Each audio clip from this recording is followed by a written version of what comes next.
The dusty wooden box felt heavier than it should have when I pulled it from beneath the old quilts. My cousins had already rifled through everything valuable in Grandpa's attic, leaving behind what they called worthless junk. But as I opened the box and saw the yellowed papers covered in Grandpa's careful handwriting, my heart began to race. These weren't random sketches or old receipts. They were measurements, compass directions, and cryptic notes about landmarks I recognized from my childhood in Millbrook. At the bottom of the pile, folded carefully in tissue paper, was a hand-drawn map with an X marked in red ink. My grandfather, who had owned Carter's Curiosities for 40 years and claimed he never kept secrets, had apparently kept the biggest one of all. Before we jump back in, tell us where you're tuning in from, and if this story touches you, make sure you're subscribed, because tomorrow I've saved something extra special for you. The call came on a Tuesday morning while I was designing a logo for a coffee roastery in Burlington. My phone buzzed against my desk, and I almost didn't answer when I saw my mother's name on the screen. Patricia Carter and I had what you might generously call a complicated relationship, and her calls usually meant someone was either dead or getting married. This time, unfortunately, it was the former.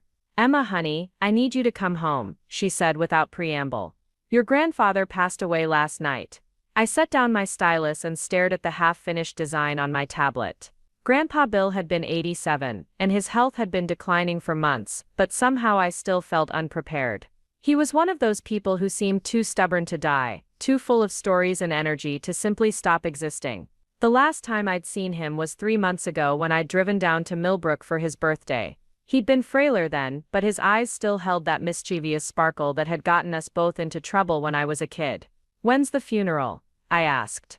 "Friday. But Emma, we need to talk about the house and the shop. There's going to be a lot to sort through." I could hear the subtext in her voice. My mother was a real estate agent, and she saw dollar signs where other people saw sentimental value. Grandpa's Victorian house on Maple Street was worth a fortune in today's market, and Carter's Curiosities sat on some of the most valuable commercial property in downtown Millbrook. The family was going to want to sell everything quickly and divide the proceeds. I told her I'd drive down Thursday night and hung up feeling like I'd swallowed a stone. My grandfather had been more than just family to me. During the worst period of my life, when I'd felt completely lost and alone, he'd been the only person who understood why I needed to disappear for a while. When the rest of the family had written me off as a failure, he'd quietly supported my decision to leave Millbrook and start over in Burlington. Now he was gone, and I'd have to face the family I'd been avoiding for years. Thursday evening found me sitting in my Honda Civic outside 247 Maple Street, gathering the courage to go inside. The house looked exactly the same as it had 15 years ago when I'd left town. The wraparound porch still needed painting, the oak tree in the front yard had grown larger, and warm light spilled from the kitchen windows onto the snow-dusted lawn. I could see shadows moving inside, and I knew my mother, uncle, and cousin were already there, probably making lists of everything valuable enough to sell. I grabbed my overnight bag from the back seat and walked up the familiar path to the front door. Before I could knock, it swung open to reveal my cousin Jessica, looking perfectly put together in a black sweater and designer jeans. She'd always been the successful one, the one who'd married well and bought a house in the good part of town.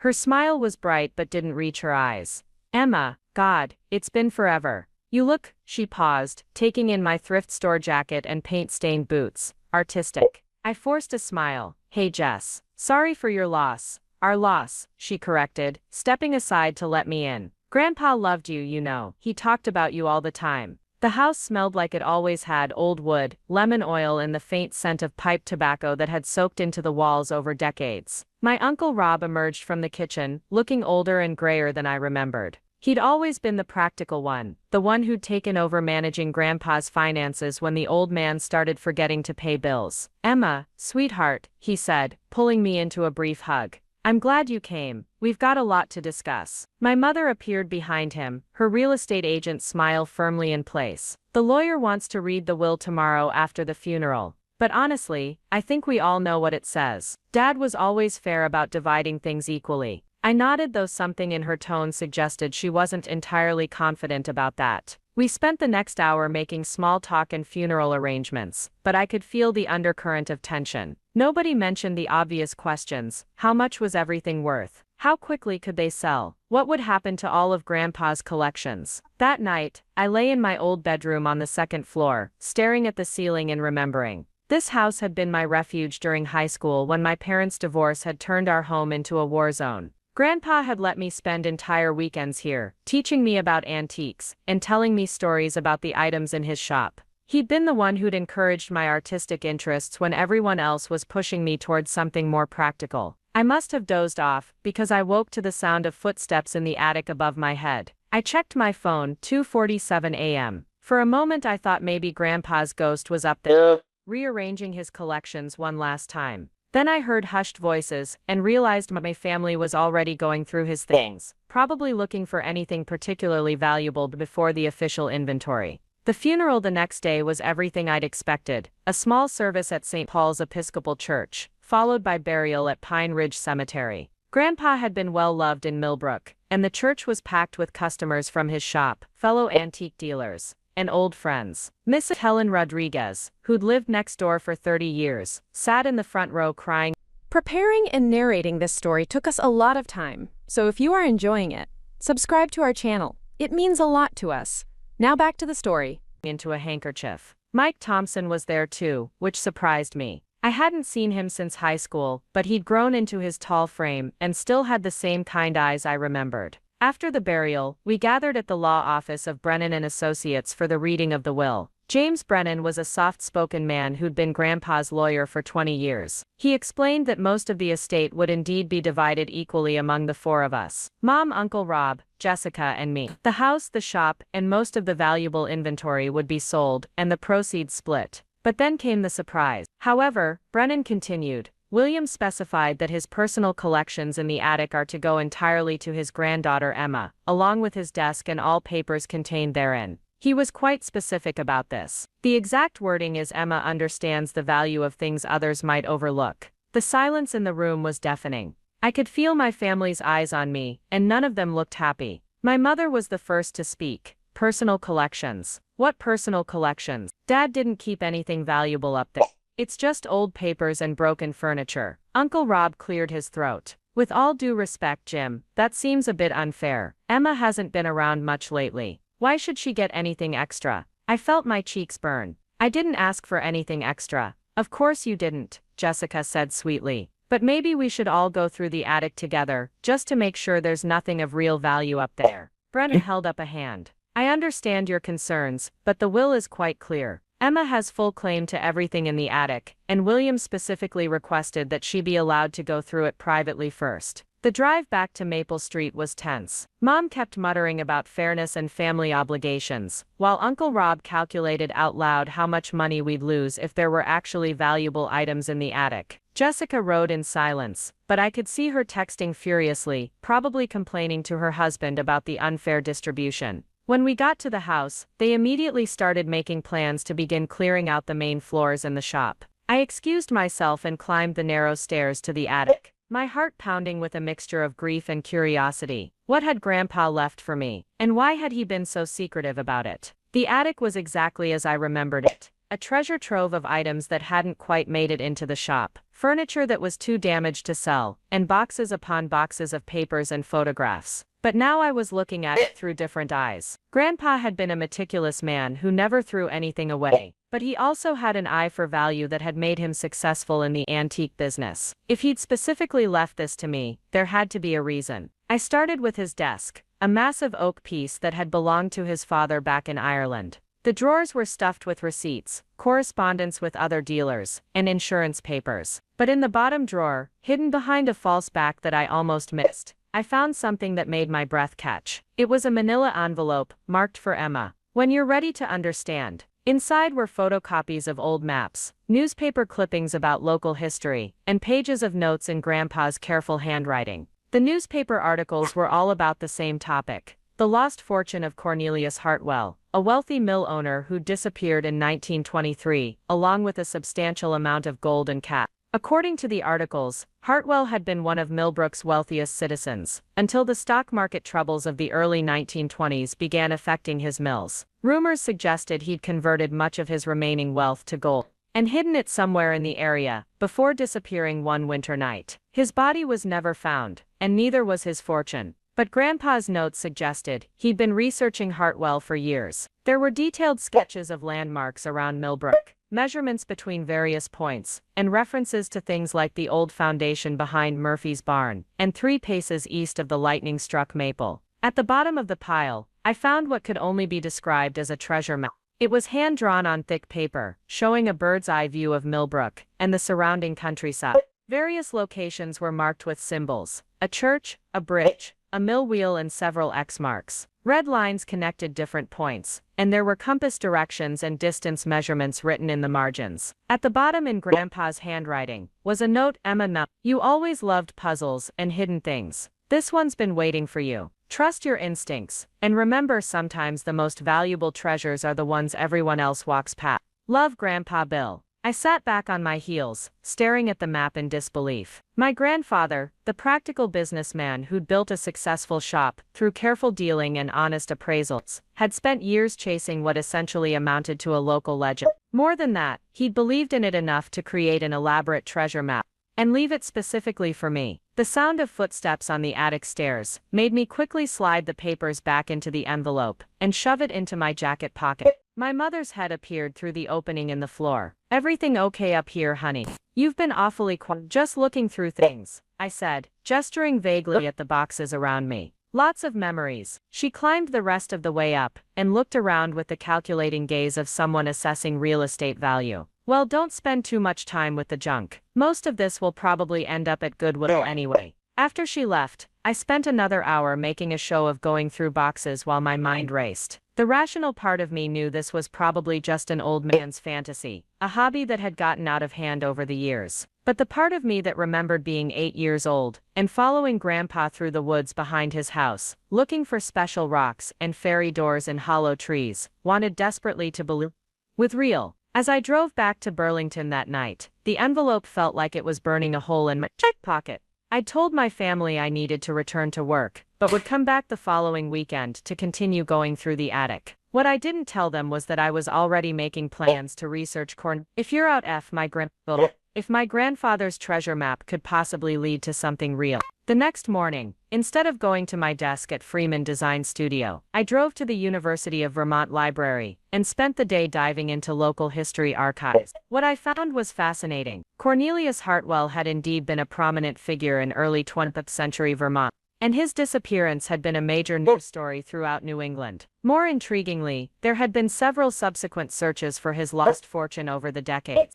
None of them successful. But as I read through the historical accounts, I began to see patterns that Grandpa must have noticed too. Hartwell had been known for his interest in local Native American history, and had often been seen exploring the woods and hills around Millbrook. Several witnesses reported seeing him in the weeks before his disappearance, always carrying a leather satchel, and sometimes accompanied by surveying equipment. One newspaper account from 1924 mentioned that Hartwell had been obsessed with the old Indian trail that ran from the mill pond to the sacred grove beyond Pine Ridge. Another article referenced his collection of maps and his belief that the ancients knew secrets about this land that modern men had forgotten. I photocopied everything I could find and spent the evening in my apartment, spreading the materials across my kitchen table alongside Grandpa's map. Slowly, connections began to emerge. The landmarks Grandpa had marked corresponded to locations mentioned in the historical accounts. The measurements and compass directions seemed to follow logical patterns based on how someone in the 1920s might have hidden something valuable. But the real breakthrough came when I overlaid Grandpa's map with a modern topographical map of the area. The X marks weren't random at all.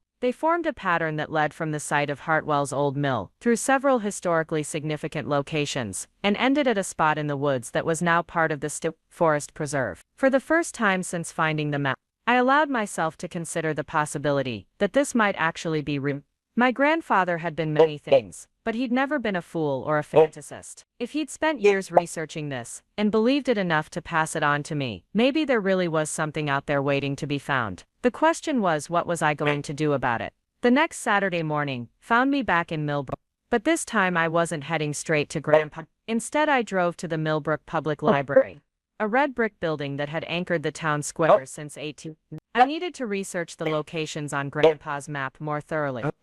I also had a hunch that the town's librarian might be able to help me in ways that online databases couldn't. Mike Thompson was restocking the history section when I walked in.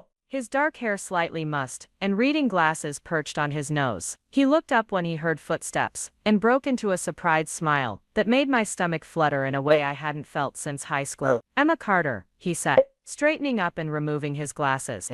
"I thought I saw you at the funeral, but you disappeared before I could say hello." "Yeah, family obligations," I said, gesturing vaguely. You know how it is. "I do. I'm sorry about your grandfather. He was a good man. Used to come in here every Tuesday like clockwork, always looking for books about local history or we had some fascinating conversations about the early settlers. This piqued my interest immediately. He was researching local history. Oh yes, for years. He was particularly interested in the families from the early 1900s. He said he was working on some kind of project, but was always very secretive about the details." Mike leaned against the bookshelf, and I caught a whiff of his cologne, something warm and woodsy that brought back memories of autumn afternoons, when we were "What brings you back to our humble library?" "I imagine Burlington has much better research facilities." I hesitated, unsure how much to reveal. Mike and I had dated briefly in high school, and he'd been one of the few people who'd understood my artistic ambitions back then. 15 years was a long time, and I didn't know if I could trust him with something this significant. "I'm trying to understand some research Grandpa was doing," I said carefully. "Something about the Hartwell family and their connection to the old mills." Mike's eyes lit up. "Cornelius Hartwell. Your grandfather was fascinated by that story. He checked out every book we have about the Hartwell, sometimes multiple times." "Are you continuing his research?" "Something like that." I decided to take a calculated risk. "Mike, if someone wanted to hide something valuable in this area, back in the 1920s, where would they put it? Assuming they knew the terrain well, and wanted it to stay hidden for decades." Mike considered this seriously, which I appreciated about him. He'd always been the never one to dismiss unusual questions out of him. "Well," he said slowly, "it would depend on how long they wanted it to stay hidden, and how easy they wanted it to retrieve. The forest preserve has areas that haven't been disturbed since the Native Americans lived here. But if someone wanted to use landmarks that wouldn't change over time, they'd probably stick to geological features, rock formations, natural springs, that sort of thing. What about the old Indian trails used to run through here?" "Ah, you've been doing your homework. The Pemjasa Trail. It ran from the Connecticut River Valley, up through these mountains, and connected several seasonal camping areas. Parts of it are still visible if you know where to look." He paused, studying my face. "Emma, what exactly are you looking for?" Before I could answer, the library's front door chimed, and I looked over to see my cousin Jessica walking in. She spotted us immediately, and approached with that same bright fake smile she'd worn at the house.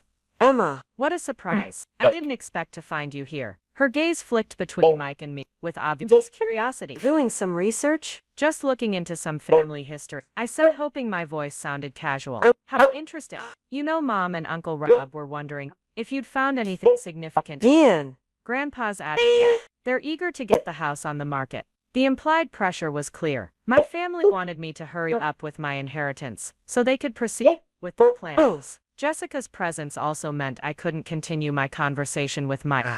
Least not about anything important. "I'm still going through things," I said. "There's a lot to sort through." "Of course." "What?" "Hey."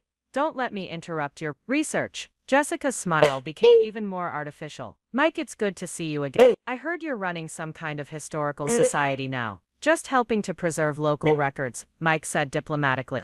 "Making sure important stories don't get lost." After Jessica left, promising to tell the family I saw you, Mike and I made plans to continue our conversation later. He gave me his cell phone number and suggested we order coffee. "Yes." The daily grind the next morning. I spent the rest of the day at the library, diving deeper into the Hartwell family history and cross-referencing locations mentioned in historical documents with modern maps. What I discovered was both encouraging and troubling. Cornelius Hartwell had indeed been obsessed with local Native American history, and several accounts mentioned his belief that certain locations held spiritual or practical significance that modern surveyors had missed. More importantly, I found a 1922 newspaper interview where Hartwell discussed his theory. The ancients chose their sacred places based on natural features that would endure long after human structures crumble. But I also found evidence that I wasn't the only person interested in the Hartwell treasure. A series of newspaper articles from the 1990s described an attempt by a treasure hunting company to search the state forest using metal detectors and ground-penetrating radar. The search had been unsuccessful, but it meant that others had taken the legend seriously enough to invest significant time and money in it. Looking for it. That evening, I returned to Grandpa's house to find my family in full estate clearing mode. They'd hired professional appraisers to go through the main house and shop, and boxes of inventory were stacked in the front yard ready for auction. The efficiency was impressive and depressing at the same time. 60 years of my grandfather's life was being reduced to lot numbers and estimated values. My mother intercepted me as I headed for the stairs. "Emma, honey, the appraiser would like to take a quick look at what's up there, just to make sure we're not missing anything valuable." The will was very specific, Mom. The attic contents belong to me. Mason. I know, but what if there's something up there worth thousands of dollars? Wouldn't you want to know about it? Her real estate agent instincts were in full force. We could have it appraised, and then you could decide whether to keep it or include it in the estate division. I could see Uncle Rob and Jessica lurking nearby, clearly hoping I'd agree to let the appraiser through everything. The pressure was mounting, and I realized I needed to make a decision soon. Either I was going to pursue Grandpa's treasure map seriously, or I needed to let the family know what I'd found and deal with the consequences. "Give me one more day," I said finally. "I want to go through everything myself first. Tomorrow night, the appraiser can look at whatever I haven't claimed." This seemed to satisfy, though I could tell they thought I was being unnecessarily stubborn. I spent another hour in the attic, this time focusing on items that might be relevant to Grandpa's research. In addition to the maps and documents I'd already found, I discovered a wooden box containing old surveying equipment, a brass compass, a measuring chain, and what looked like a vintage transit level. There was also a leather journal filled with Grandpa's observations about various locations around Millbrook, complete with sketches and GPS coordinates. As I read through the journal, I began to understand the scope of what my grandfather had been doing. This wasn't a casual hobby or a retirement project. He'd been conducting a systematic search for Cornelius Hartwell's treasure for at least 10 years, using a combination of historical research, local folklore, and actual field surveys. Some of the entries were dated just months before his death, suggesting he'd been actively pursuing this right up until the end. One entry in particular caught my attention. "Always understood that the most valuable things are often hiding in plain sight. When she was small, she could find four-leaf clovers while adults walked right past them. If anyone can see what I've been missing, it's her." The next morning, I met Mike at the Daily Grind, a cozy coffee shop that occupied the ground floor of a converted Victorian mansion. The barista, a college-aged girl with purple hair, clearly knew Mike well, and brought us our drinks without being asked. Mike had ordered black coffee. I'd gone for a vanilla latte, hoping the sugar would help me think more clearly. So Mike said after we'd settled into a corner booth, "Are you going to tell me what you're really looking for?" I studied his face, trying to read his intentions. His brown eyes were warm but serious, and I remembered why I'd been drawn in high school. He'd always been someone who listened carefully and kept confidences. More than that, he genuinely seemed to care about preserving local history, which meant he might understand why this mattered. "If I tell you something that sounds completely crazy, will you promise to hear me out before you decide I've lost my mind?" Emma, I once spent 3 months helping a woman research whether her house was haunted by a Civil War soldier. I don't skip easily. I pulled the manila envelope from my purse and spread Grandpa's map on the table between us. Mike's eyes widened as he took in the careful drawings and detailed notation. "Is this what I think it is? A treasure map for Cornelius Hartwell's lost fortune?" I explained how I'd found it, what my research had revealed, and why I thought my grandfather might have been onto something significant. Mike studied the map intently, occasionally asking questions about specific markings or measurements. His reaction wasn't skepticism or amusement, but the focused attention of someone trying to solve a puzzle. "Your grandfather was methodical," he said finally. "These GPS coordinates are incredibly precise, and the historical references check out with everything I know about the area. But Emma, you realize what you're suggesting. If this treasure actually exists and you found it, it would be worth millions probably." Cornelius Hartwell was one of the wealthiest men in Vermont when he disappeared. And if word gets out that you're looking for it, you'll have treasure hunters, metal detector enthusiasts, and probably some very unsavory characters crawling all over these mountains. This was something I'd been trying not to think about. The idea of actually finding a treasure was exciting, but the reality of what would happen afterward was daunting. I wasn't equipped to deal with media attention, legal challenges, or the kind of people who made careers out of hunting lost fortunes. Maybe it's just a thing. I said, maybe Grandpa got caught up in a local legend and convinced himself it was real. Maybe. Mike folded the map carefully and handed it back to me. But there's one way to find out. Have you considered actually following the trail he mapped out? The suggestion hung in the air between us. It was the logical next step, but it also felt like crossing a line from research into actual treasure hunting. Once I started following the map, I'd be committed to seeing this through to whatever end awaited. I've thought about it, I admit it, but I don't know the woods well enough anymore, and I'd need someone who understands the historical context of the landmarks. Mike smiled, and I realized he'd been hoping I'd ask for his help. Well, it just so happens I know these mountains pretty well, and I've got vacation days I need to use before the end of the year. Before I could respond, my phone buzzed with a text message from my mother. Appraiser coming at 2 p.m. Please have attic ready for inspection. The deadline was approaching faster than I'd expected. If I was going to pursue this treasure hunt, I needed to make a decision now.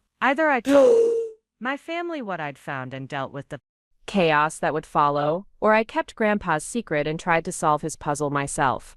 I looked across the table at Mike, who was waiting patiently for my answer. In high school, he'd been the one person who'd never doubted my artistic abilities or questioned my dreams of leaving Millbrook. Now, 15 years later, he was offering to help me chase what might be the biggest adventure of my life. When can we start? I asked.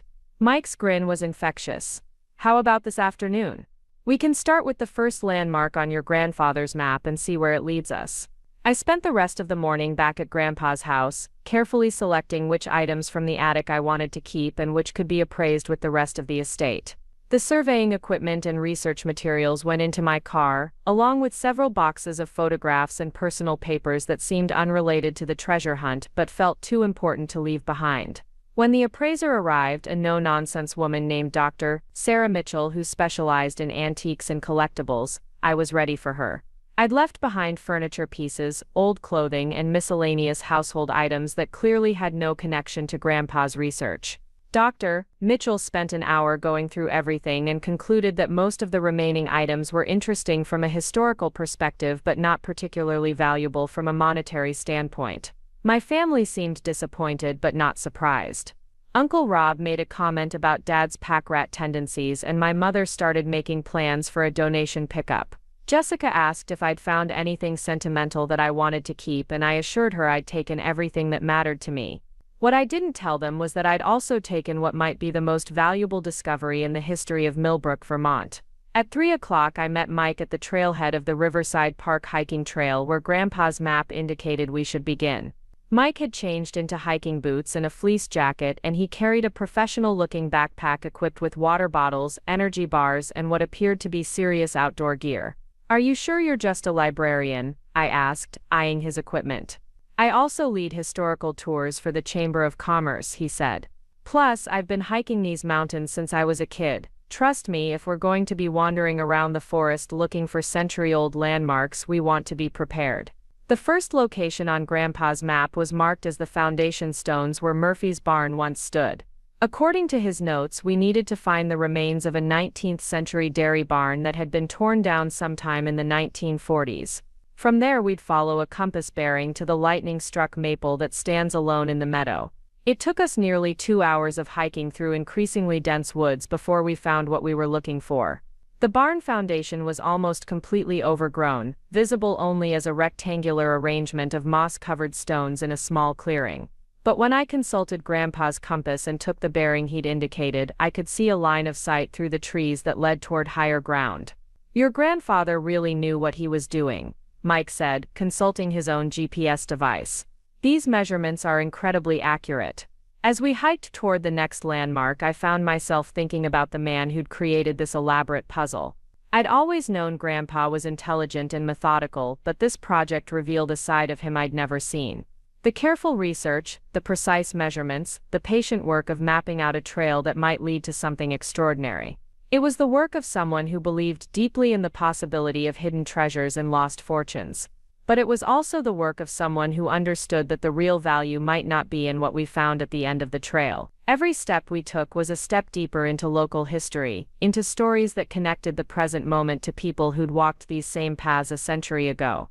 Whether or not Cornelius Hartwell's treasure actually existed following Grandpa's map was teaching me things about this place and its history that I'd never learned growing up here. The lightning-struck maple was easier to find than the barn foundation. It stood in the center of a small meadow, a massive tree that had clearly been struck by lightning at some point but had survived and continued growing. The scar from the lightning ran down one side of the trunk like a healed wound, and the tree's unusual shape made it an unmistakable landmark. According to Grandpa's notes, we needed to walk 23 paces due east from the tree to find the stone that points the way. Mike and I counted off the paces together, trying to match the stride length Grandpa would have used. At 23 paces, we found ourselves standing in what appeared to be unremarkable forest floor covered with fallen leaves and small saplings. Maybe we miscounted, I suggested, but Mike was already kneeling and brushing away leaves and debris. No, look at this. He cleared away more organic matter to reveal a flat stone about the size of a dinner plate. It had been carefully positioned so that one corner pointed toward a gap in the trees that led further up the mountain. Carved into the stone's surface so faintly that we almost missed it was a symbol that matched one of the markings on Grandpa's map. I felt my heart race as the implications hit me. This wasn't just historical research or wishful thinking. Someone had deliberately placed markers along this trail, and Grandpa had found them. Whether it was Cornelius Hartwell himself or someone else who'd known about his treasure, there was a real trail here, waiting to be followed. "Emma," Mike said quietly, "I think your grandfather might have been onto something genuine." The third landmark was supposed to be the cave behind the waterfall where the old ones left their marks. This was going to require more serious hiking as we needed to follow a stream uphill for nearly a mile before reaching the area where Grandpa's map indicated we'd find a waterfall and cave system. By the time we reached the waterfall, the sun was beginning to set, casting long shadows through the forest. The waterfall itself was modest, maybe 15 feet high, but the sound of water cascading over rock created a peaceful atmosphere that felt almost sacred. Behind the falling water, just as Grandpa's map had promised, there was a shallow cave carved into the rock face. Mike had brought powerful LED flashlights, and when we shined them into the cave, I gasped. The walls were covered with petroglyphs, ancient symbols carved into the stone by Native Americans who'd used this place long before European settlers arrived in Vermont. But mixed in with the traditional symbols were others that looked much more recent, including what appeared to be initials and dates from the early 1900s. TH 1923. Mike read, tracing the letters with his finger. Cornelius Hartwell. We'd found proof that Cornelius Hartwell had been here, and recently enough that his initials were still clearly visible. But we'd also found something else. Carved into the rock near Hartwell's initials was an arrow pointing deeper into the cave system, along with a symbol that matched the final X on Grandpa's map. I looked at Mike, whose face reflected the same mixture of excitement and disbelief I was feeling. We'd started the day following what might have been an old man's fantasy, but we'd ended it with tangible evidence that a century-old treasure hunt was leading somewhere real. "How far does this cave system go?" I asked. Mike consulted his topographical map, comparing it with the GPS coordinates Grandpa had noted. "If these measurements are right, it should connect to a larger cavern system about half a mile further into the mountain. But Emma, if we're going to explore caves, we need proper equipment and more time than we have left today." He was right. The sun was setting, and cave exploration required preparation and safety equipment we didn't have. But as we hiked back down the mountain in the growing darkness, I couldn't stop thinking about those initials carved into the rock. Cornelius Hartwell had stood in that exact spot nearly a century ago, and he'd left a message pointing the way forward. Whatever he'd hidden in these mountains, my grandfather had gotten close to finding it. And now, thanks to his carefully preserved research and maps, I had a chance to finish what both men had started. The question was whether I had the courage to see it through to the end. The phone call came at 6 in the morning, jarring me awake in my Burlington apartment. I'd driven back late the night before, my mind still reeling from what Mike and I had discovered in the cave. The caller ID showed my mother's number, and her voice was tight with barely controlled anger. "Emma, we need to talk." Now I sat up in bed, instantly alert. "What's wrong?" "Jessica saw you yesterday in the woods with Mike Thompson, carrying surveying equipment and acting very secretive. She followed you for a while before you disappeared into the forest." My mother's real estate agent voice had been replaced by something much sharper. "What exactly are you doing out there?" My stomach dropped. I'd been so focused on following Grandpa's map that I hadn't considered the possibility that my family might be watching me. Jessica had always been nosy, but I hadn't realized she'd actually followed us. I was just exploring some of the places Grandpa used to take me when I was a kid, I said, hoping my voice sounded casual. Mike offered to show me some historical sites. Don't lie to me, Emma. Jessica said you had maps and were taking measurements. She said it looked like you were searching for something specific. The pause that followed felt loaded with suspicion. Did you find something valuable in that attic? This was the moment I'd been dreading. I could either tell my family about Grandpa's treasure map and deal with the chaos that would inevitably follow, or I could continue lying and hope they didn't dig deeper. Neither option seemed particularly appealing. Mom, can we discuss this later? I need to get to work. No, we cannot discuss this later. Your uncle and I are driving up to Burlington this morning. We'll be there at 10, and you're going to explain exactly what you found in your grandfather's papers. The line went dead, leaving me staring at my phone in growing panic. I had 4 hours before my family arrived, and I needed to decide how much I was willing to reveal. The smart thing would probably be to tell them everything and let them help figure out what to do next. But something in my mother's tone suggested that their primary concern would be the monetary value of any treasure, not the historical significance or the personal connection to Grandpa. I called Mike, who answered on the second ring despite the early hour. Emma, everything okay? No, definitely not okay. My family knows we were searching for something yesterday, and they're coming to Burlington this morning to demand answers. I explained the situation while pacing around my small apartment. Mike, if I tell them about the treasure map, this whole thing is going to explode. They'll want to bring in professional treasure hunters, sell the story to the media, turn it into a circus. Would that necessarily be a bad thing? If the treasure actually exists, you might need professional help to recover it safely. You don't understand my family. They see dollar signs first and ask questions later. This isn't just about money to me. It's about understanding what Grandpa was trying to accomplish, about finishing something that mattered to him. Mike was quiet for a moment. What if we find the treasure first, before you have to tell them anything? The suggestion hung in the air between us. It was risky, potentially dangerous, and probably not entirely legal. But it was also the only way I could ensure that Grandpa's discovery remained true to his intentions rather than becoming a commercial exploitation. The cave system, I said. We need proper equipment and we need to explore it today, before my family decides to get lawyers involved or start demanding inventories of everything I took from the attic. I can get caving equipment from the outdoor store in town. They rent gear to the university geology students all the time. Mike's voice carried a note of excitement that matched my own growing determination. Meet me at the cave in 2 hours. After hanging up, I spent an hour researching cave safety and treasure hunting laws on my laptop. What I found was both encouraging and concerning. In Vermont, treasure found on private land generally belonged to the landowner, but the cave system extended into state forest preserve, which complicated the legal situation considerably.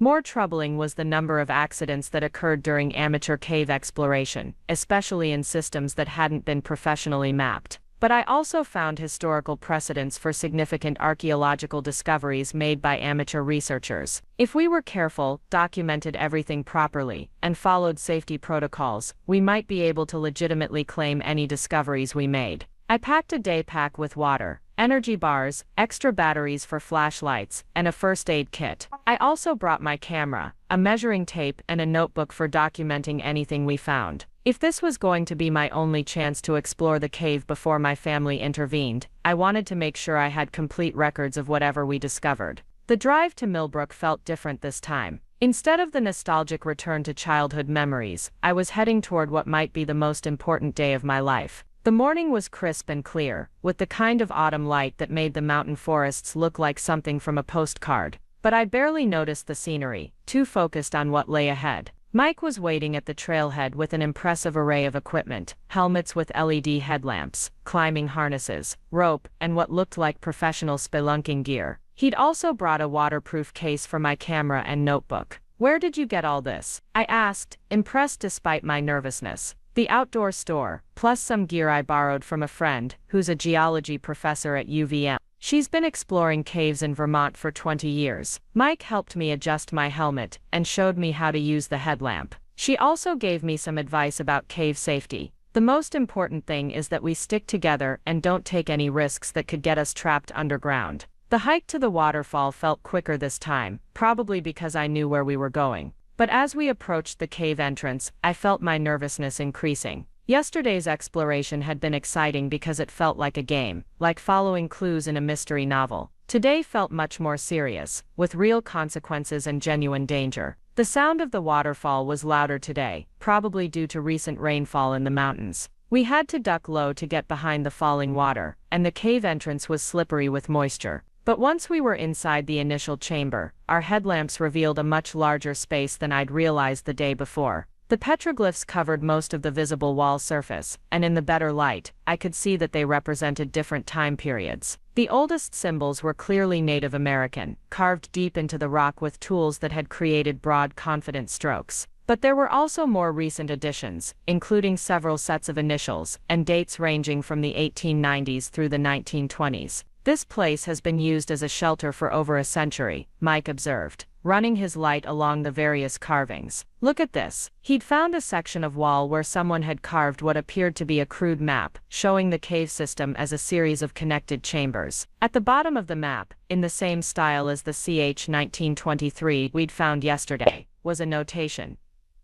Chamber 347 paces follow the water. Cornelius Hartwell left us directions, I said, feeling a thrill of excitement mixed with apprehension. The passage leading deeper into the cave was narrow but passable, and the sound of running water grew louder as we progressed. Our headlamps revealed smooth rock walls worn by centuries of water flow, and the floor was covered with a thin stream that disappeared into the darkness ahead. Chamber 2 was smaller than the entrance cavern, but showed clear signs of human use. Someone had built a small fire ring using flat stones, and the ceiling was blackened with soot. More importantly, there were additional carvings on the walls, including what appeared to be inventory lists written in a careful, educated hand. Gold bars, 12, silver coins 200 approx, cash $15,000. Mike read from one of the inscriptions. Safe in Chamber 3, behind the Guardian Stone. My hands were shaking as I photographed the carving. We'd found Cornelius Hartwell's treasure inventory, written in his own hand nearly a century ago. Whatever lay ahead in Chamber 3, it was going to be significant. The passage to the third chamber was more challenging, requiring us to crawl through a section where the ceiling dropped to about 3 feet in height.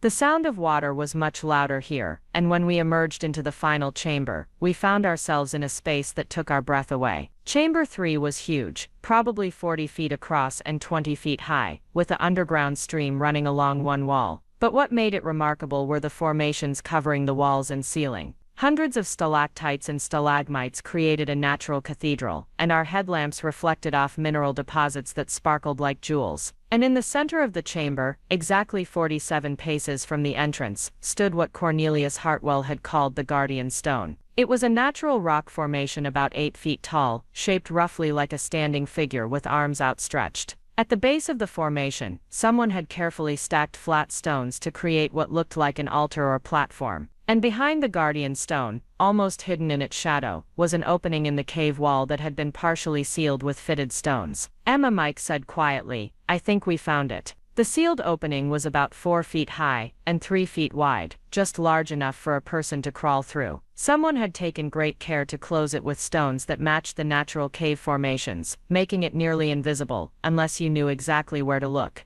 But when I shined my headlamp into the gaps between the stones, I could see that the opening led to another chamber beyond. We need to document everything before we open this, I said, my archaeological instincts overriding my excitement. If there's really a treasure in there, we want to have complete records of how we found it. We spent the next hour photographing the chamber from every angle, measuring distances, and carefully documenting the position of every carved symbol and stone placement. Mike proved to be an excellent assistant, suggesting shots I might have missed and helping me maintain detailed notes about our discoveries. But eventually we reached the moment of truth. The stone seal wasn't mortared in place, just carefully fitted, and it took both of us working together to move the larger pieces. As we created an opening large enough to crawl through, stale air rushed out from the hidden chamber, carrying a scent that was old and dry and somehow significant. Ladies first, Mike suggested, though I could tell he was as eager as I was to see what lay beyond. I squeezed through the opening with my headlamp leading the way, and what I saw made me gasp out loud. The hidden chamber was smaller than the others, but it had been deliberately arranged as a storage space. Along one wall, wrapped in oiled canvas and stacked on wooden pallets to keep them off the damp cave floor, were rectangular packages that could only be gold bars. Next to them sat several wooden crates with metal reinforcement strips, and in the center of the chamber was an iron safe that looked like it belonged in a bank vault. "Mike," I called back through the opening, "you need to see this." Mike's reaction was even more dramatic than mine. He stood in the entrance to the hidden chamber for a full minute, just staring at the carefully preserved treasure hoard, before finally finding his voice. "How much do you think is here?" I was already unwrapping one of the canvas packages, revealing a gold bar stamped with Hartwell, Mills 1922 inches, and what appeared to be weight and purity markings. The bar was surprisingly heavy, probably 20 pounds, and there were at least a dozen similar packages along the wall. Based on Hartwell's inventory, probably close to $2 million worth of gold and silver, not counting whatever's in the safe or the cash he mentioned. I was trying to sound calm, but my voice came out as a squeak. "Mike, we actually found it." Grandpa was right. The wooden crates contained silver coins, mostly Morgan dollars, and peace dollars from the early 1920s, along with some older coins that looked like they might have numismatic value beyond their silver content. There were also bundles of paper money, though some of the bills had deteriorated, despite Hartwell's careful preservation efforts. But the safe was going to be a problem. It was a massive iron box that probably weighed several hundred pounds, and it showed no obvious way to open it without the proper combination. There were scratches around the dial that suggested Hartwell himself might have had trouble accessing it, or perhaps that someone else had tried to break into it over the years. "We can't move this safe," Mike said, stating the obvious. "Even if we could get it out of the cave, it would take heavy equipment to transport it. Maybe we don't need to move it. Maybe we just need to open it." I examined the safe more closely, looking for any clues Hartwell might have left about the combination. He was methodical about everything else. He might have hidden the combination somewhere nearby. It was Mike who found it, carved into the cave wall near the safe in numbers so small we almost missed 1895-23. The combination that opened Cornelius Hartwell's final secret. Inside the safe, we found documents that explained everything. Hartwell hadn't just been hiding his wealth from creditors or tax collectors. He'd been preserving evidence of a massive fraud scheme involving several prominent Vermont businessmen and politicians. The papers included contracts, correspondence, and financial records that implicated dozens of people in what appeared to be a conspiracy to manipulate timber rights and mill ownership throughout the region. More shocking was a letter addressed to whoever finds this treasure, dated December 15, 1923, just days before Hartwell's disappearance. "I have discovered that my business partners have been using my mills to launder money from illegal timber harvesting on state land."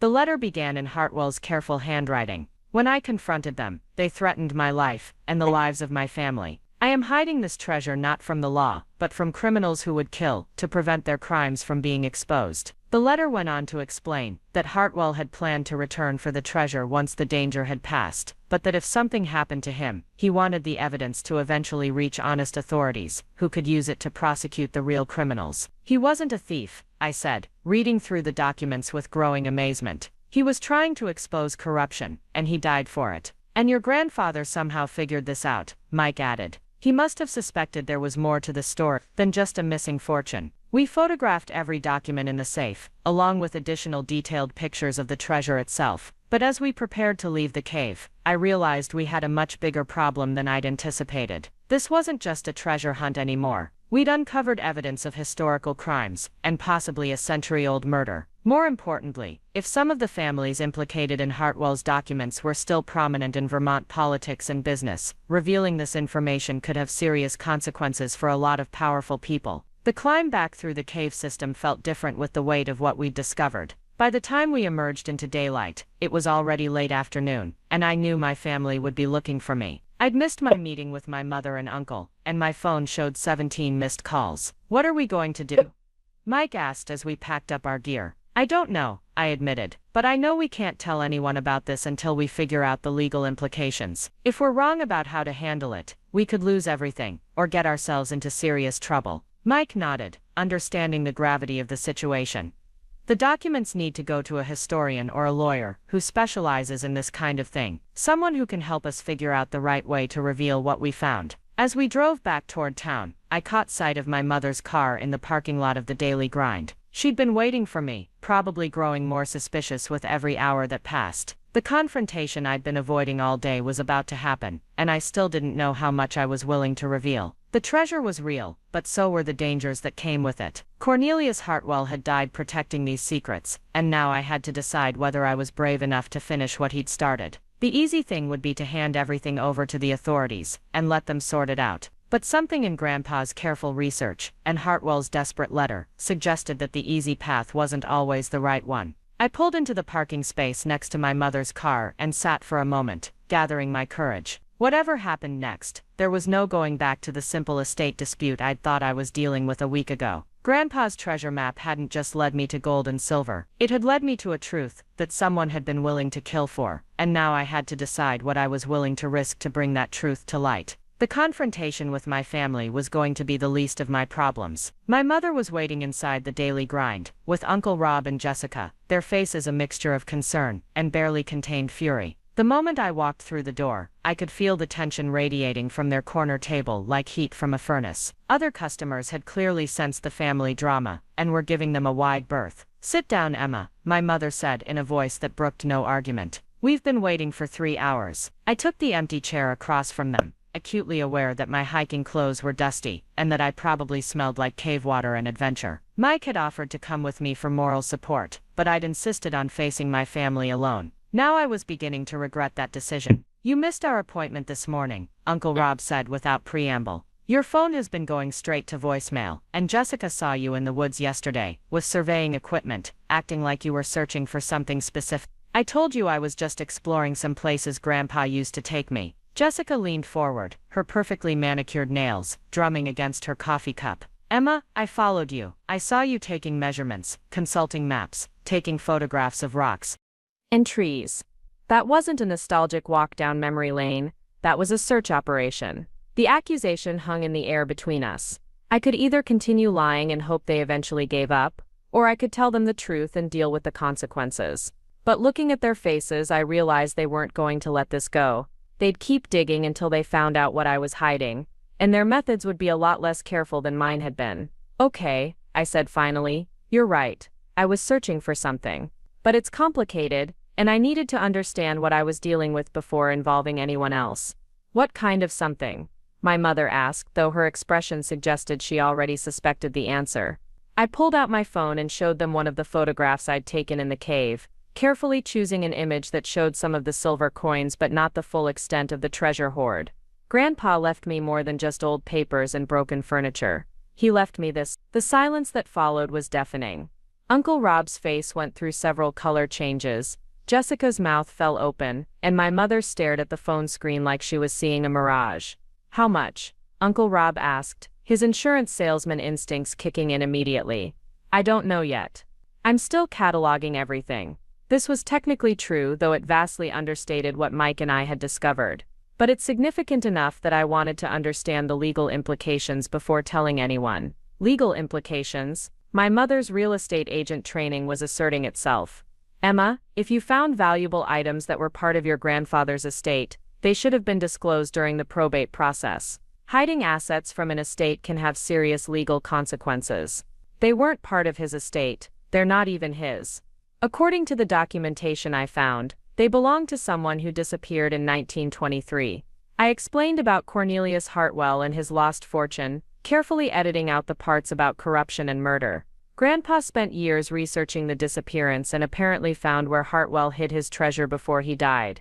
Jessica was already pulling out her phone, probably researching treasure hunting laws and media contacts. "Emma, do you realize what this means? If you've actually found a historic treasure, this could be worth millions. But more than that, it's going to be a media sensation. National news, documentary deals, book rights. This was exactly what I'd been afraid of." Within minutes, my family had gone from suspicion to seeing dollar signs and publicity opportunities. The historical significance, the mystery of what had happened to Cornelius Hartwell, the careful research Grandpa had done. None of that mattered compared to the potential for profit and fame. "We need to bring in professionals," Uncle Rob said. "Lawyers, appraisers, maybe a publicist. If we handle this right, it could be life-changing money for all of us." "It's not all of us," I said sharply. The will was very specific. The attic contents belong to me, and that includes whatever Grandpa found or figured out. My mother's expression hardened. Emma, honey, I understand you feel possessive about this discovery, but you're talking about something that affects the entire family. Your grandfather's reputation, our family history, the estate's value, these aren't just your decisions to make. Actually, they are. I stood up, my patience finally exhausted. Grandpa trusted me with this for a reason. He knew you'd turn it into a circus, and he wanted someone who would handle it carefully. The argument that followed was loud enough to clear out most of the coffee shop's other customers. My family accused me of being selfish and secretive, while I accused them of being greedy and short-sighted. The fundamental disagreement was about whether this discovery belonged to the family collectively or to me personally, and whether it should be exploited for maximum profit or preserved for its historical value. The fight ended with my mother threatening to contest the will and my uncle suggesting they could force me to reveal the treasure's location through legal action. Jessica took a different approach, pulling me aside as we left the coffee shop. Emma, I get that you want to protect Grandpa's legacy, she said in her most reasonable voice. But you're in over your head. What if someone gets hurt exploring these caves? What if you've accidentally damaged something historically significant? What if there are legal claims on this treasure that you don't know about? These were all valid concerns, and they echoed worries I'd been having myself.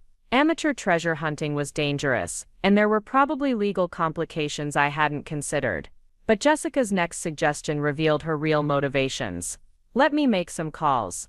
I know a documentary producer in Boston who specializes in treasure hunting shows. If we bring him in as a partner, we could have professional support and media coverage that would make this discovery as profitable as possible. I left Millbrook that evening more conflicted than ever. My family wasn't wrong about the potential dangers and legal complications of what I was doing, but their immediate focus on profit and publicity felt like a betrayal of everything Grandpa had tried to accomplish with his careful, methodical research. That night, I called Mike and explained what had happened. His response was immediate and decisive. We need to contact Dr. Sarah Mitchell, the archaeologist who appraised your grandfather's attic. If we're going to do this right, we need professional guidance from someone who understands both the historical significance and the legal requirements. Dr. Mitchell agreed to meet with us the next morning at her office at the University of Vermont. She was a compact woman in her 50s with silver hair and intelligent eyes that missed nothing. When we showed her the photographs and documents we'd found in the cave, her reaction was everything I'd hoped for from my family and hadn't received. This is extraordinary, she said, studying the images of Cornelius Hartwell's inventory. Not just the treasure itself, but the historical context. If these documents are authentic, they represent a significant piece of Vermont's industrial history that's been lost for nearly a century. She explained that treasure discoveries on state land required notification of multiple agencies, including the Vermont Division of Historic Preservation and potentially the FBI if there were indications of historical crimes. But she also assured us that legitimate discoverers were usually allowed to keep a substantial portion of any treasure found, especially if they'd followed proper protocols for documentation and preservation. The most important thing is that you've documented everything carefully and haven't disturbed the site unnecessarily. She said, from what I can see in these photographs, you've been remarkably professional in your approach. Mitchell offered to serve as our archaeological consultant, helping us navigate the legal requirements while ensuring that the historical value of the discovery was properly preserved. She also suggested bringing in a lawyer who specialized in treasure hunting law, someone who could protect our interests while ensuring we complied with all relevant regulations. The lawyer she recommended was David Chen, a Vermont attorney who'd handled several high-profile treasure discoveries over the years. When we met with him later that week, he confirmed that our situation was legally complex but not impossible to resolve. The good news is that you found this treasure through legitimate research rather than trespassing or damaging protected property, he explained. The bad news is that multiple parties could potentially claim an interest in it: the state of Vermont, any surviving heirs of Cornelius Hartwell, and possibly the federal government if the corruption allegations prove to be significant. But Chen also assured us that discovery cases like ours usually resulted in the finders keeping a substantial percentage of the treasure's value, especially when they'd followed proper procedures and contributed to historical understanding. The formal excavation took place 3 weeks later, with a team that included Dr. Mitchell, 2 graduate students in archaeology, a professional photographer, and representatives from the State Historical Preservation Office. Mike and I served as guides and consultants, sharing our knowledge of the cave system and helping interpret Grandpa's research notes. Watching professionals carefully catalog and remove each item from Cornelius Hartwell's hidden chamber was both thrilling and bittersweet. This was what Grandpa had dreamed of accomplishing, but he'd never lived to see his discovery properly documented and preserved. The final inventory was staggering: 14 gold bars weighing approximately 280 pounds total, over 3,000 silver coins, $47,000 in period currency, and dozens of historical documents that shed new light on Vermont's industrial development during the 1920s. The total value, including both the precious metals and the historical significance of the artifacts, was estimated at over $3.2 million. But the real treasure was what we learned about Cornelius Hartwell himself. The documents in his safe painted a picture of a man who'd discovered massive corruption in Vermont's timber industry and had been murdered for trying to expose it. Several prominent families had built their fortunes on illegal logging operations, and Hartwell's evidence could have destroyed them. Dr. Mitchell's research confirmed that several of the families named in Hartwell's documents had indeed experienced sudden increases in wealth during the 1920s, followed by equally sudden departures from Vermont, when questions began to be asked about their business practices. The implication was that Hartwell's murder had been covered up as a disappearance, and that his killers had never been brought to justice. The story broke in the Vermont media 6 months later, after all the legal requirements had been satisfied and the historical analysis had been completed. But instead of the sensationalized treasure hunting story my family had envisioned, it became a carefully researched piece of historical journalism that honored both Cornelius Hartwell's courage and my grandfather's dedication to uncovering the truth. Mike and I were awarded 60% of the treasure's appraised value, with the remainder going to the state of Vermont for historical preservation and education. Dr. Mitchell arranged for the most historically significant artifacts to be displayed at the Vermont History Museum, where Cornelius Hartwell's story could be told properly. The money was life-changing, but not in the ways I'd expected. Instead of buying a mansion or taking luxury vacations, I used my share to establish the William Carter Foundation for Historical Research, a grant program that would help amateur historians and genealogists pursue the kind of careful, methodical research my grandfather had exemplified. Mike used his portion to fund a comprehensive mapping and preservation project for Vermont's historic cave systems, ensuring that other archaeological treasures would be properly protected rather than lost to amateur treasure hunters or commercial exploitation. My relationship with my family took longer to heal. They were angry about being excluded from the legal proceedings, and hurt that I hadn't trusted them with the full truth from the beginning. But gradually, as they saw how carefully I'd handled the discovery, and how much effort I'd put into preserving its historical significance, they began to understand why Grandpa had chosen to trust me with his secret. Jessica eventually admitted that her first instinct had been to exploit the discovery for maximum profit, regardless of its historical value. Uncle Rob acknowledged that his insurance background had made him focus on liability and risk management rather than on the human story behind the treasure, and my mother came to understand that her real estate training had led her to see the discovery as just another asset to be appraised and sold. The most meaningful reconciliation came when the Vermont History Museum opened its Cornelius Hartwell exhibit. My entire family attended the opening ceremony, where a plaque honored both Hartwell's courage in exposing corruption and my grandfather's dedication to uncovering historical truth. Standing in the museum with my family, looking at artifacts that had been hidden in darkness for nearly a century, I finally understood what Grandpa had been trying to teach me.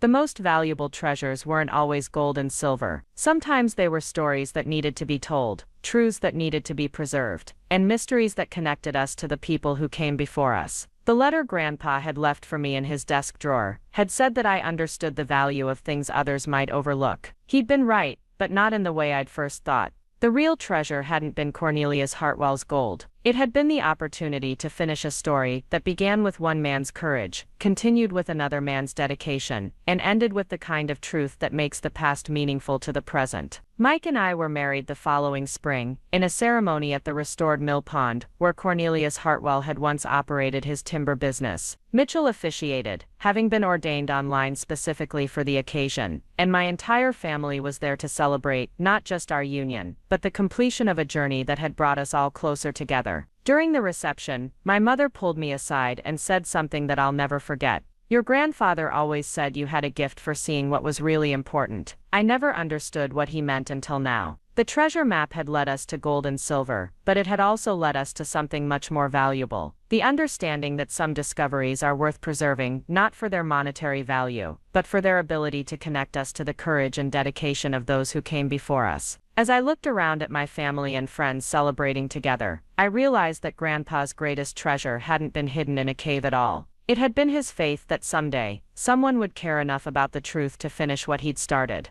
And in the end, that faith had been worth more than all the gold in Vermont. 5 years have passed since that autumn day when I first discovered Grandpa's treasure map hidden in his dusty attic, and the ripple effects of that discovery continue to shape my life in ways I never could have imagined. The William Carter Foundation for Historical Research has grown from a simple grant program into a nationally recognized organization that has funded over 200 research projects across New England. Amateur historians, genealogists, and local researchers apply from all over the country, seeking support for the kind of meticulous, patient work that my grandfather exemplified. Last month, I received a letter from a retired teacher in Maine who had used a foundation grant to research her family's connection to the Underground Railroad. Her investigation led to the discovery of a hidden room in her grandmother's house that contained documents proving her ancestors had helped enslaved people escape to Canada. The room had been sealed for over a century, and without the Foundation's support for professional archaeological consultation, the historical evidence might have been damaged or lost. Stories like hers arrive in my office regularly now, each one a reminder that Grandpa's legacy extends far beyond the treasure we found in Cornelius Hartwell's cave. Every grant we award honors his belief that ordinary people can uncover extraordinary truths if they're willing to look carefully and ask the right questions.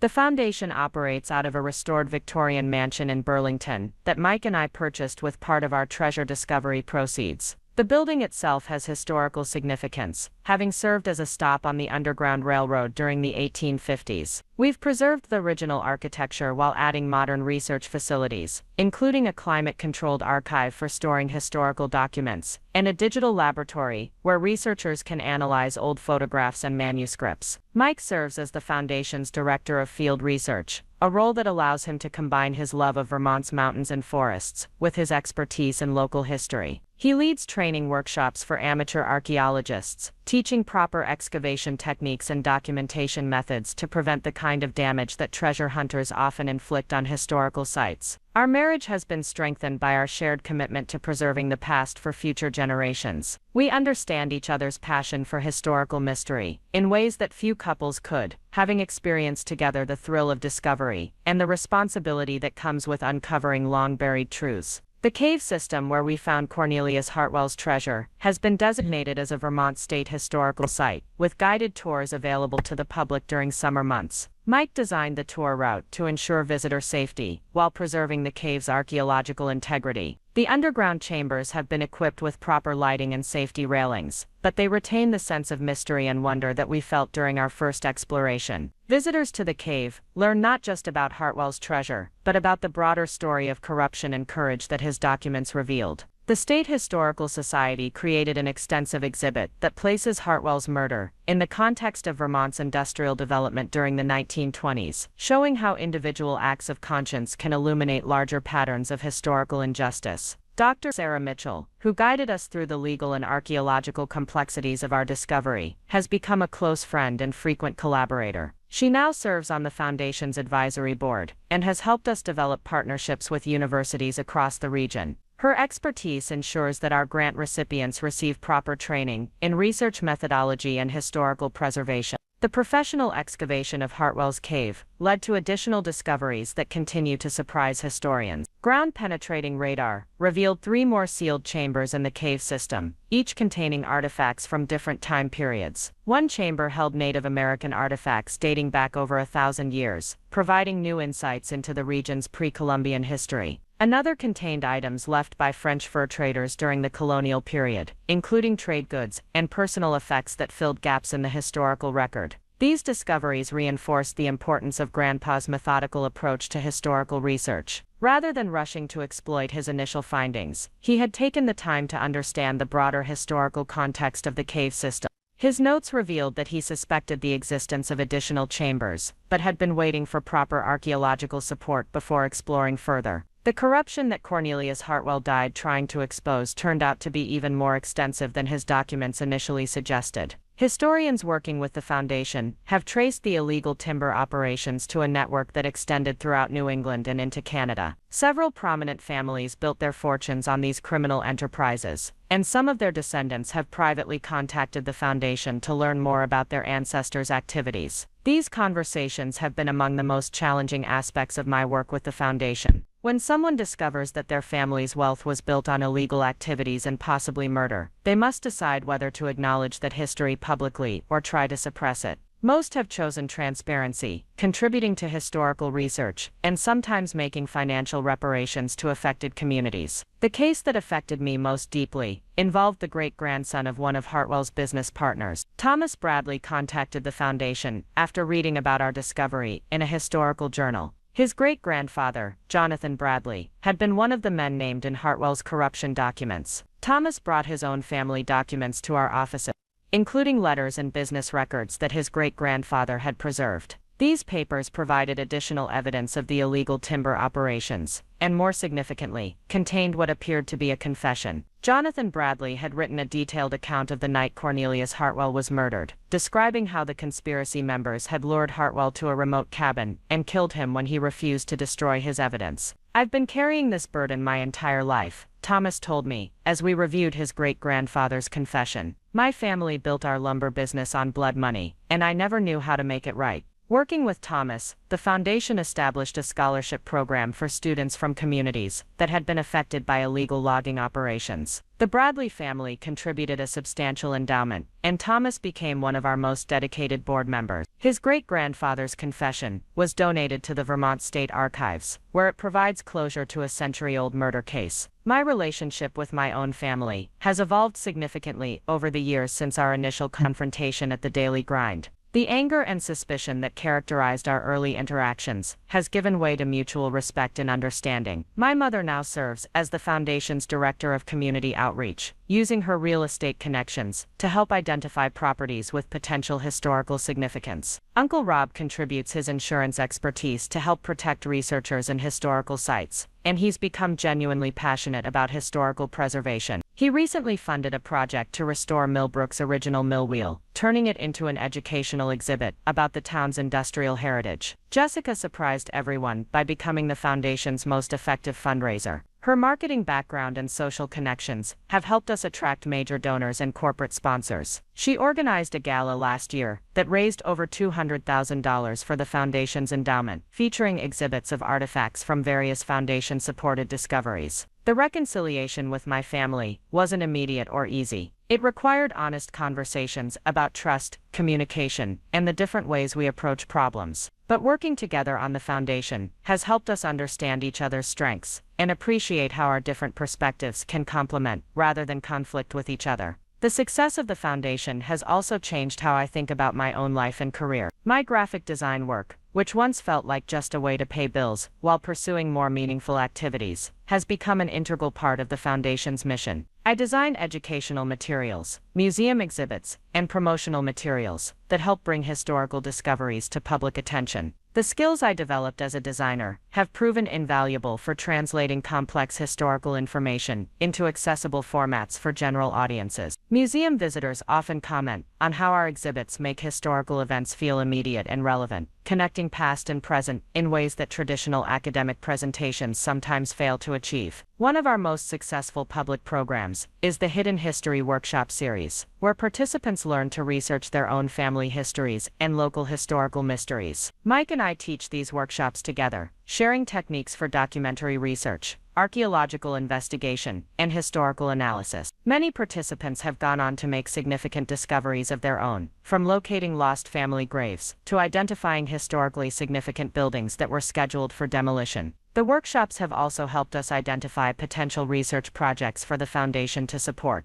Participants often uncover tantalizing clues about local historical mysteries that deserve professional investigation. A retired postal worker in New Hampshire used techniques from our workshop to research her town's connection to the Underground Railroad, eventually discovering a network of safe houses that historians had never documented. The emotional impact of this work extends far beyond the academic value of historical discovery. Family members separated by adoption or migration use Foundation resources to reconnect with their heritage. Communities learn about forgotten heroes and overcome historical narratives that excluded or marginalized their experiences. The past becomes a source of strength and identity, rather than something distant and irrelevant. Mrs. Helen Rodriguez, Grandpa's elderly neighbor who had cried at his funeral, became one of the Foundation's most valuable contributors. Her memories of Millbrook during the 1940s and 1950s provided crucial context for understanding how the Hartwell murder had affected the community across generations. She organized an oral history project where elderly residents shared their recollections of local events and family stories that had never been recorded.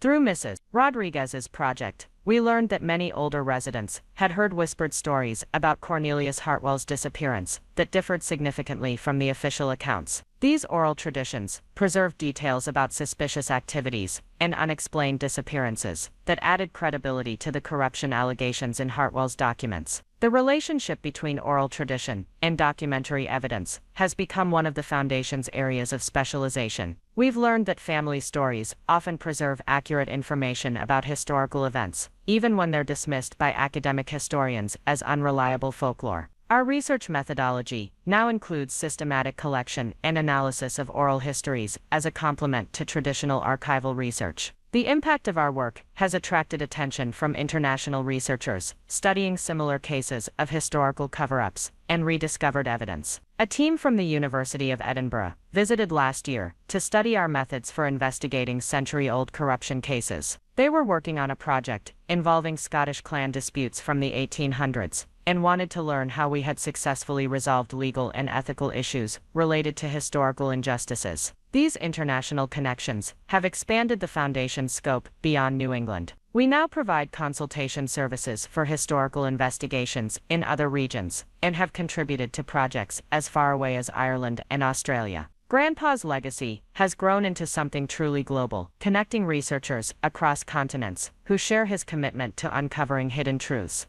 The personal satisfaction I derive from this work is difficult to describe to people who haven't experienced the thrill of historical discovery. There's something magical about holding a document written by someone who died decades or centuries ago, knowing that you're one of the first people to read their words since they wrote them. Each discovery creates a bridge across time, allowing the voices of the past to speak directly to the present. Mike often talks about how our treasure hunt changed his understanding of what it means to be a librarian.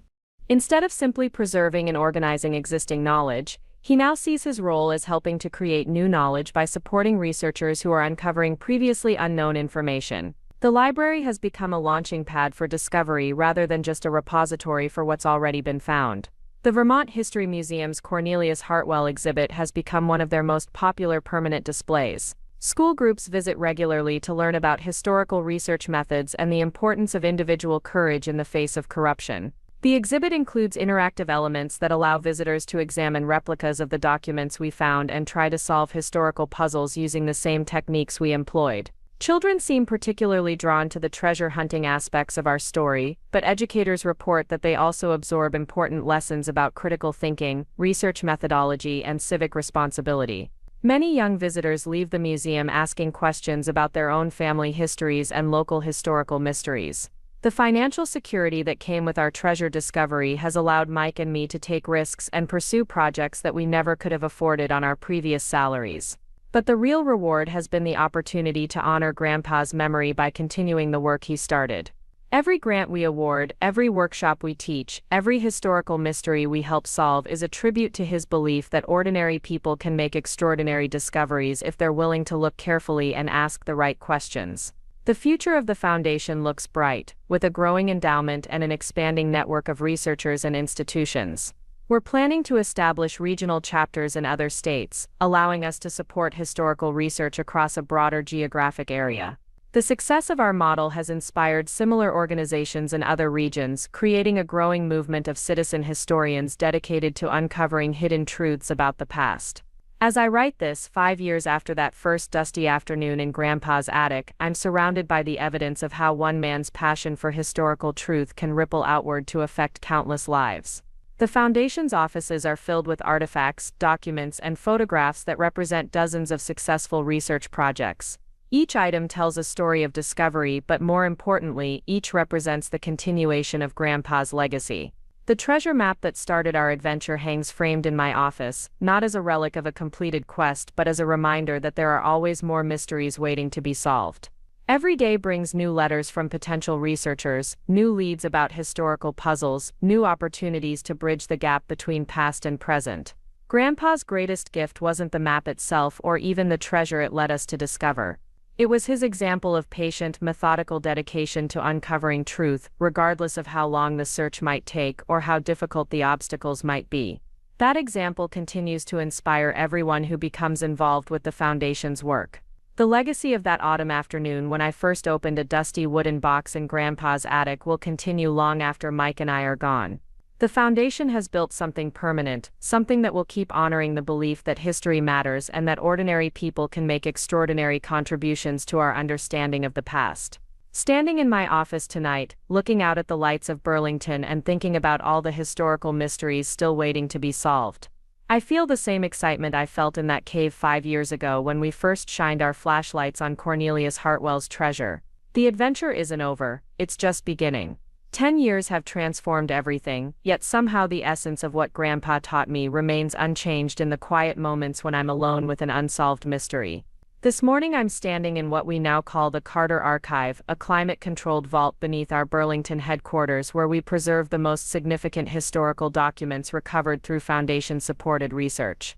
The latest addition to the collection arrived yesterday, a leather-bound journal dating to 1847 that chronicles the experiences of a formerly enslaved family who settled in Vermont after escaping through the Underground Railroad.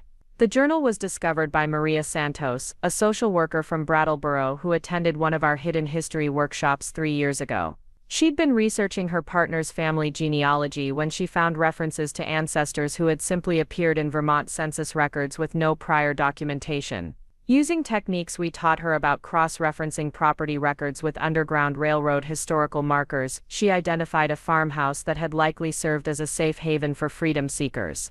The current owners of the property were initially skeptical when Maria approached them, but they agreed to let Foundation archaeologists conduct a non-invasive survey of their basement.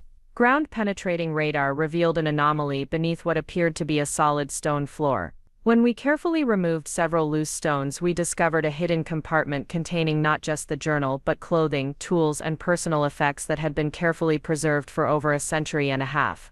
Reading through the journal entries has been one of the most moving experiences of my career. The author, identified only as Samuel, writes with remarkable eloquence about his family's journey from bondage to freedom, their terror during the dangerous passage north, and their gratitude to the Vermont families who risked their own safety to provide shelter and assistance. But what makes the journal truly extraordinary is Samuel's detailed documentation of other freedom seekers who passed through the same network, creating a record of Underground Railroad activity that historians had never known existed. The discovery has already generated new research projects as historians work to identify the people and places Samuel mentions. Several families have contacted the Foundation after recognizing surnames or geographical references from the journal, hoping to learn more about their ancestors' involvement in the Underground Railroad.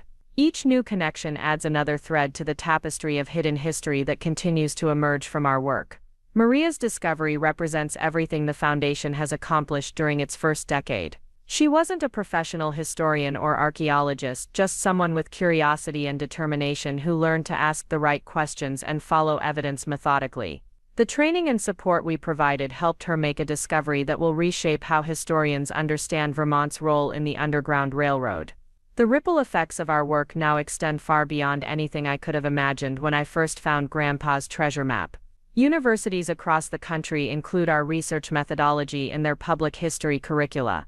The Smithsonian Institution invited us to contribute to their upcoming exhibition on citizen science and historical discovery. International researchers regularly visit our facilities to study our approach to community-based historical investigation. But perhaps the most meaningful recognition came last month when the Vermont legislature passed a resolution officially commending the Foundation's contributions to state historical preservation. Governor Martinez presented the award during a ceremony at the State House, praising our work for democratizing historical discovery and ensuring that every Vermonter has the opportunity to contribute to our collective understanding of the past. Standing on the State House steps after the ceremony, surrounded by Foundation staff and board members, I found myself thinking about how Grandpa would have reacted to such official recognition. He'd been such a modest man, quietly pursuing his research without seeking credit or acclaim. I think he would have been proud not of the awards themselves, but of the evidence that his approach to historical investigation had inspired others to continue the work. The ceremony also marked the official launch of our most ambitious project yet, the New England Historical Mysteries Database. Working with technology partners and university researchers, we've created an online platform where anyone can submit information about unsolved historical puzzles, potential archaeological sites, or family stories that might contain important historical information. The database uses artificial intelligence to identify patterns and connections that human researchers might miss, helping us prioritize investigations and allocate resources effectively. The database already contains over 5,000 entries, ranging from simple genealogical questions to complex mysteries involving lost settlements, disappeared fortunes, and unexplained historical events. Each entry is evaluated by our research team and, when appropriate, referred to qualified investigators who receive Foundation support for their work.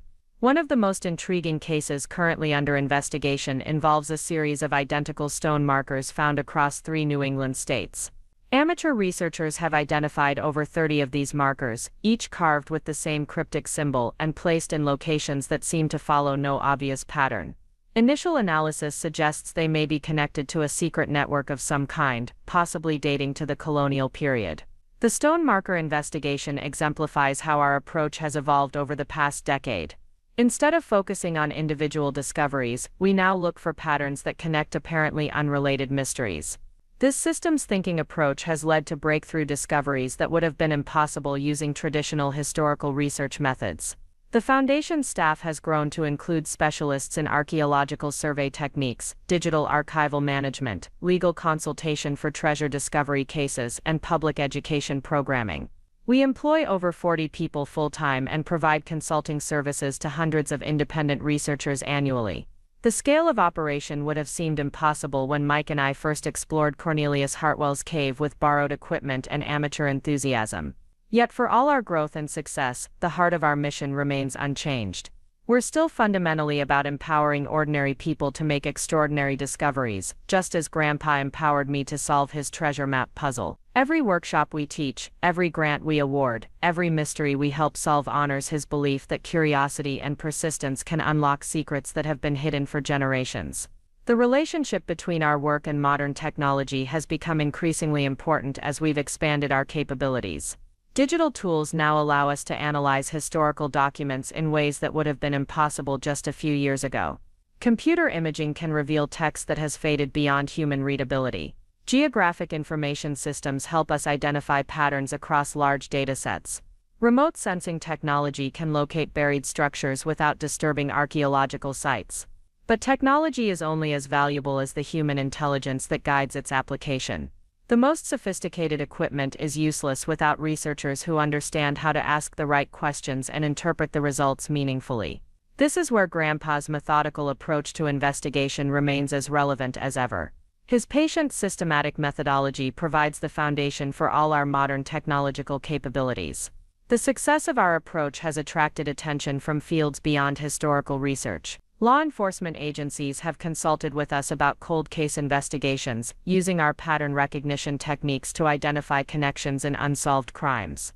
Environmental scientists have adapted our community-based research methods to engage citizen volunteers in ecological monitoring projects.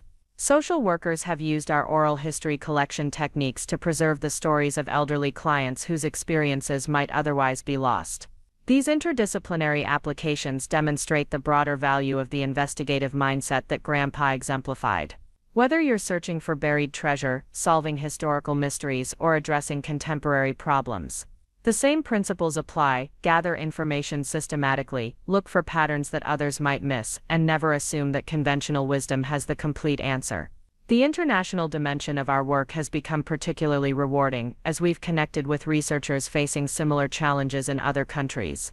A partnership with the Irish National Archives has helped us develop techniques for investigating emigration patterns that separated families across continents. Collaboration with Australian Aboriginal communities has taught us new approaches to preserving oral traditions alongside documentary evidence. These international connections have also revealed how universal the human desire is to understand the past and connect with ancestral experiences. Regardless of cultural background or geographical location, people are drawn to stories about their ancestors' courage, struggles, and achievements. Historical mystery investigation provides a way to satisfy this deep need for connection while contributing to broader human knowledge. The educational impact of our work extends far beyond formal research projects. Schools throughout New England now use foundation-developed curricula to teach students about historical investigation techniques. Children learn to think like detectives when examining primary sources, to question assumptions about what they think they know about the past, and to value the stories of ordinary people whose experiences rarely appear in traditional history textbooks. One particularly successful program involves partnering elementary schools with local historical societies to investigate mysteries specific to their communities. Students learn research techniques while exploring questions like what happened to the old cemetery that used to be behind our school, or why did the train line through our town get abandoned in 1932? These projects give children a sense of ownership over their local history while teaching valuable critical thinking skills. The long-term impact of these educational programs is already becoming visible as some of our former student participants enter college and choose to study history, archaeology, or related fields. Several current Foundation researchers first encountered our work as children participating in school programs, creating a pipeline of trained investigators who understand our methodology from an early age. The preservation challenges we face have become more complex as our archive grows larger. The Foundation now maintains temperature-controlled storage for thousands of historical artifacts, documents, and photographs. We've had to become experts in conservation techniques, digital preservation methods, and legal protocols for maintaining custody of historically significant materials. Climate change poses particular challenges for historical preservation, as extreme weather events threaten archaeological sites and historical structures throughout our region. The Foundation has developed rapid response protocols for documenting and protecting historical sites before they're damaged by flooding, storms, or other environmental disasters. Last year's Hurricane Helena provided a dramatic test of these protocols when storm surge threatened a colonial-era burial ground on the Vermont coast. Our emergency response team worked around the clock to document grave markers and rescue artifacts before the cemetery was inundated. The experience taught us valuable lessons about balancing historical preservation with emergency response requirements. The financial sustainability of our work has required careful planning and diversified funding sources.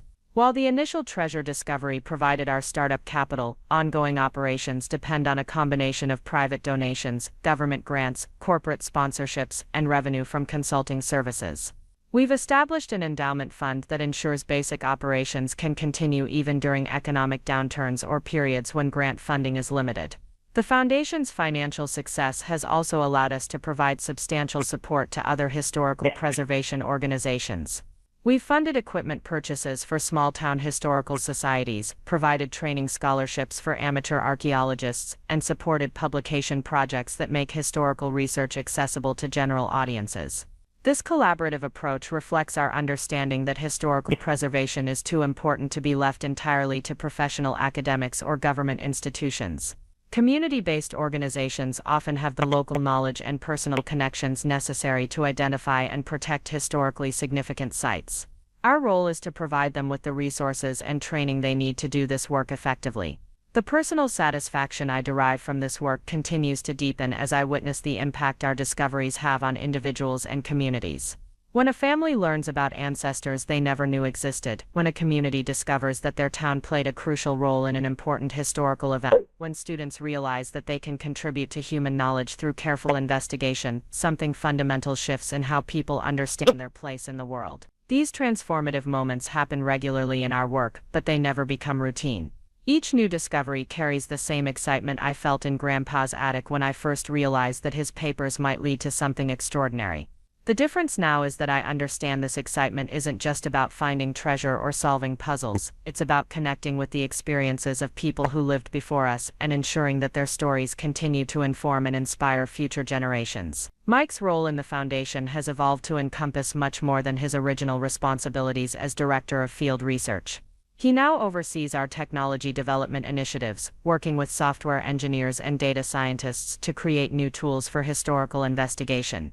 His combination of technological expertise and deep knowledge of Vermont's landscape makes him uniquely qualified to bridge the gap between traditional historical research and cutting-edge digital analysis. Our marriage has been strengthened by our shared commitment to the Foundation's mission, but we've also learned to maintain boundaries between our personal relationship and our professional collaboration. We take regular vacations away from historical research, spend time with friends who aren't involved in our work, and make sure to nurture the parts of our relationship that existed before we became treasure hunters. The Foundation's board of directors now includes some of the most respected names in historical research, museum administration, and archaeological preservation. But we've also maintained strong representation from the community researchers and amateur historians who embody the spirit of Grandpa's work. This balance ensures that we don't lose sight of our original mission even as we've gained institutional credibility and professional recognition.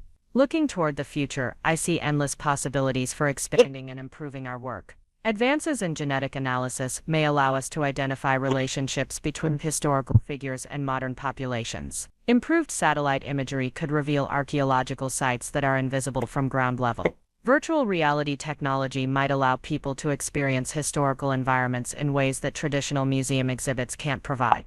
But regardless of how our methods evolve, the core principles that Grandpa embodied will remain constant. Historical investigation requires patience, persistence, and the willingness to challenge assumptions about what we think we know. It demands respect for the people whose stories we're trying to uncover and responsibility for preserving their experiences accurately. Most importantly, it requires the understanding that the past isn't just academic subject matter but a living force that continues to shape our present and future. Standing in the Carter Archive tonight, surrounded by evidence of all the mysteries we've helped solve and all the stories we've helped preserve, I feel the same sense of wonder that filled me when I first opened Grandpa's treasure map. The specific adventure that led Mike and me to Cornelius Hartwell's cave was just the beginning of a much larger journey that continues with every new discovery, every workshop participant who learns to see historical evidence in everyday objects, every community that reconnects with its hidden past. The treasure we found in that cave was real and valuable, but it was never the most important thing we discovered. The real treasure was learning that ordinary curiosity, when combined with patient investigation and respect for historical truth, can unlock secrets that have been hidden for generations. That lesson continues to guide everything we do, ensuring that Grandpa's legacy will inspire future generations of citizen historians who understand that the most important discoveries often come from asking simple questions that everyone else has stopped thinking about. The future holds countless unsolved mysteries, countless stories waiting to be recovered from the shadows of forgotten history. Each one represents an opportunity to honor the past while building bridges to a future where historical understanding enriches every aspect of human experience. The adventure continues, and the best discoveries are still ahead of us. Up next, you've got two more standout stories right on your screen. If this one hit the mark, you won't want to pass these up, just click and check them out.